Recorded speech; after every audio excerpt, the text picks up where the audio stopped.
Hey everybody, I was trying to put my thoughts together because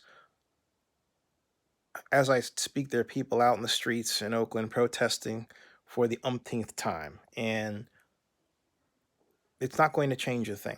The protests become fodder for some media person out there to video what they do, and also for those people within the protest to, well, create their own media, which they generally don't make any money from.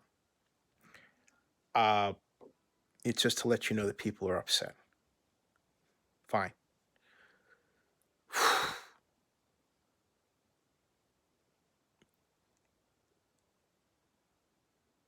What happened to Breonna Taylor should not happen to anybody. And for every Breonna Taylor, there's got to be many more African Americans this is happening to. And yet, for a host of reasons, it doesn't get publicized like this. If they did, I think that the damage to the country's psyche would be that much worse. Right now, it's real bad. And what bothers me is I believe that there's some people out there who hire these fake protesters to actually go out and injure police officers to immediately shift the conversation away from what happened to a black woman like Breonna Taylor, and to what happened to the officers. And I believe we have a country now where there are certain people who are so power hungry, they don't care about people passing away. And this is the country we have allowed to develop.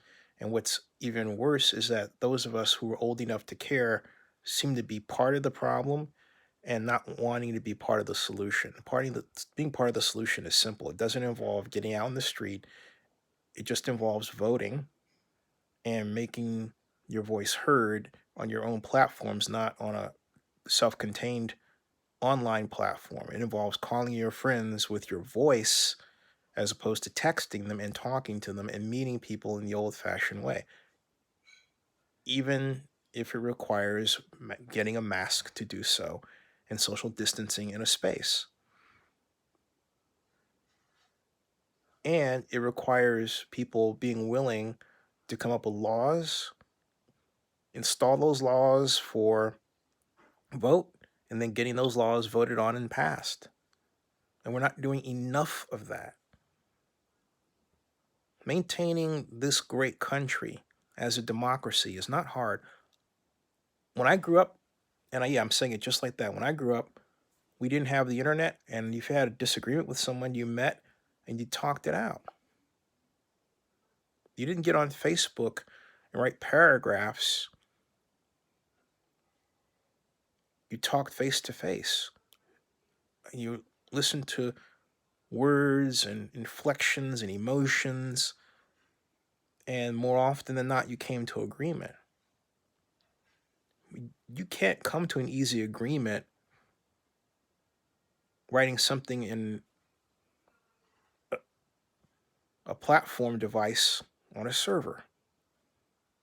You can make a video blog and have a live stream discussion, right? That's a great way to at least replicate getting together face to face. But even then, that's not done as much as it should be. Gives me an idea. But we have to get back to the idea of understanding how to disagree with each other civilly with the objective of getting to a conclusion that improves our lives. Our lives are not improved by this. And we have a president of the United States that doesn't care to do so. And we have people representing the Republican Party following him who are following a person who is not truly Republican or conservative. Neither. It's a game for him to achieve power. It's not about improving the country.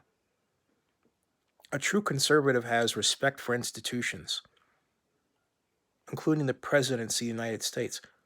The laws that we have are designed so that are around people who were ladies and gentlemen. So you didn't have to fear that they were going to do something that was untoward or inappropriate or dishonest or anything else. And on the occasions that happened, they were quickly discovered and they appropriately went to jail. Across the board, top to bottom. No president should even be allowed to believe that they are above the law. No president should be allowed to think that they can force a second term on the American people when they don't want that person to have one. No president should think that. And no police officer should believe that they're above the law either. So we've got a big problem. As far as that picture that I showed you, the Attorney General of Kentucky is a protege of Mitch McConnell. So a lot of the decisions that you've seen today, if you're wondering where they come from, it's not just that he's a black Republican. He is permanently tied, not permanently, I would say, he is firmly tied to the current administration. Now, as far as the idea that his wife is the granddaughter of Mitch McConnell, that's not true. That's not, a number of people have sent those out. There's no truth to that. And so I'm not going to jump into that party. I'm sorry, that's misinformation. And there's a lot of misinformation around, folks. Like, for example, if you see a video about Joe Biden saying things like, he's going to beat Joe Biden, listen to that video. It's doctored. You can tell because there's a little whine behind it. I have now flagged and reported several of those videos on YouTube when I've come on them randomly. I'm not going out looking for them, but that's how insidious the problem is, okay? Anyway, I'll be back with a part 2 of this video. And take care of yourself. And remember to enjoy the little things in life, like watching a Star Trek episode once in a while.